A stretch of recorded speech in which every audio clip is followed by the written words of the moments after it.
पाठ 14 नेहरू तारामंडल। पाठ प्रवेश। तारामंडल रहस्यमयी दुनिया की झलक दिखाता है। यह ब्रह्मांड और ग्रहों उपग्रहों की विभिन्न गतिविधियों की प्रस्तुति करता है। नैतिक ने नेहरू तारामंडल में जाकर जो अनुभव किया वह इस पाठ में बताया गया है। नैतिक, तुम अभी तक सो रहे हो? जल्दी उठो, आज हमें घूमने के लिए भी तो बाहर जाना है। चाचा जी ने नैतिक को जगाते हुए कहा। चाचा जी, आज तो रविवार है, थोड़ा और सोने दीजिए ना। नैतिक ने ऊँघते हुए कहा। चाचा जी बोले, बेटा, सोने से क्या हासिल हो जाएगा?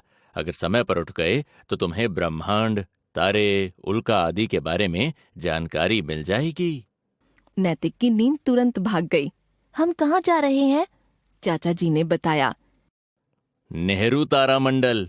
चलो, अब जल्दी से तैयार हो जाओ। दोनों तैयार होकर घर से निकल जाते हैं। वहां पहुंचकर चाचा जी दोनों के लिए टिकट लेते हैं। नैतिक देखता है कि वहां और भी बच्चे अपने परिवार के साथ पहुंचे हुए हैं। सबसे पहले हम स्काई थिएटर में प्रवेश करते हैं।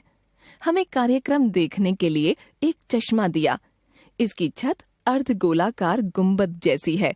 हम अपनी टिकट के अनुसार सीट पर बैठ जाते हैं। यहाँ एक कॉस्मिक शो शुरू होने वाला है। पर यह क्या? यहाँ तो कोई स्क्रीन नहीं है।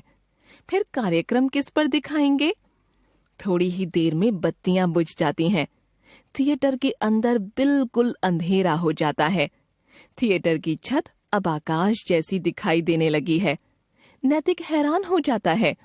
उसे अपनी आंखों पर यकीन ही नहीं होता है। ऐसा लगता है कि मानो बैठे बैठे ही अंतरिक्ष में पहुंच गया हो। वहां कई ब्लैक होल, आकाश गंगाएं, अंतरिक्ष वर्षा, उल्का पिंड आदि दिखाए जाते हैं। इस कार्यक्रम में तारे का जीवन चक्र दिखाया गया। इसमें बताया गया कि एक तारे की उम्र 1 अरब वर्ष से 10 अरब वर्ष तक हो सकती है। जो तारा जितना विशाल होता है उसकी उम्र उतनी ही कम होती है। यह कार्यक्रम कुल 45 मिनटों तक चला। चाचा जी ने बताया कि यह प्रोजेक्टर की सहायता से दिखाया गया है। वहां से बाहर निकलकर नैतिक बोला, चाचा जी, क्या कमाल का कार्यक्रम था। ऐसा लग रहा है कि मैं अभी अभी अंतरिक्ष से पृथ्वी पर आया हूँ। चाचा जी मुस्कुराते हुए बोले। अच्छा, चलो अब प्रदर्शनी देखते हैं।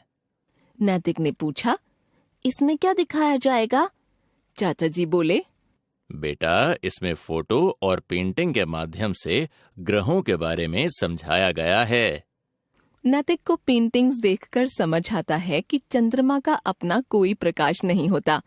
वास्तव में वह सूर्य के प्रकाश से चमकता है।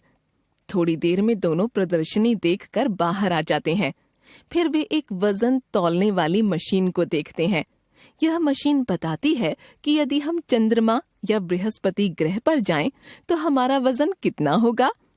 वहाँ वजन तौलने के लिए लंबी कतार लग गई थी।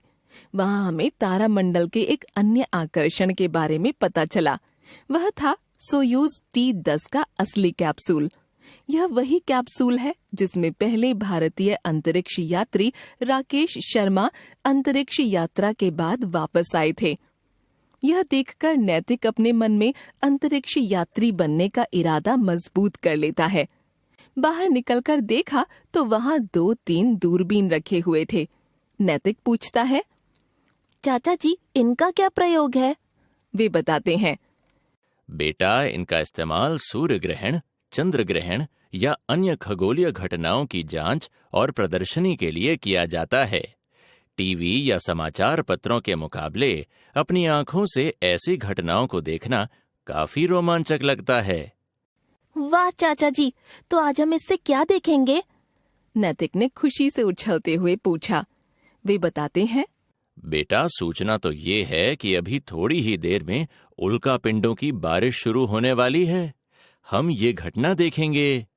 ये उल्का पिंड क्या होते हैं? नैतिक पूछता है। चाचा जी मुस्कुराकर बताते हैं, अरे, वही जिसे तुम टूटता हुआ तारा कहते हो। नैतिक दूरबीन की सहायता से उल्का पिंडों की बारिश देखता है। वह अंतरिक्ष की अजब गजब दुनिया में खो जाता है।